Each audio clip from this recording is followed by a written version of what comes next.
আজকে আপনাদেরকে একটা বিষয় সম্পর্কে একটু বলি।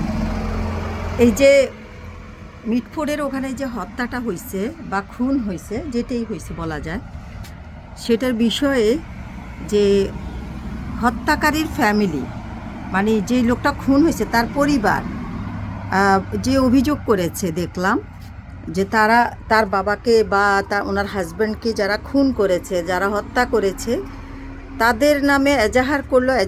মানে ওদের নামে মামলা হয় নাই, মামলা হয়েছে আশপাশের সহকারীদের নামে। কিন্তু যে যে হচ্ছে মেইন হোতা, যে মেইন ঘটনা ঘটাইছে, তার নাম বাদ দিয়ে দিছে এজাহার থেকে, এবং তাকে কোনো গ্রেপ্তারও করে নাই প্রশাসনের কেউ।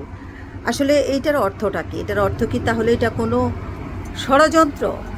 মানে বিএনপিকে নাজেহাল করার জন্য বা কোনো একটা রাজনৈতিক দলকে নাজেহাল করার জন্য এটা কোনো ষড়যন্ত্র? আমি বলি না বিএনপি বা যুব দলের কেউ ভালো কাজ করেছে, কিন্তু আমার কথা হচ্ছে যে হচ্ছে মূল হত্যাকারী, যে মূল নায়ক এই ঘটনার, তার নাম কেন এজাহার থেকে বাদ পড়লো? বা তাকে কেন প্রশাসন গ্রেপ্তার করলো না?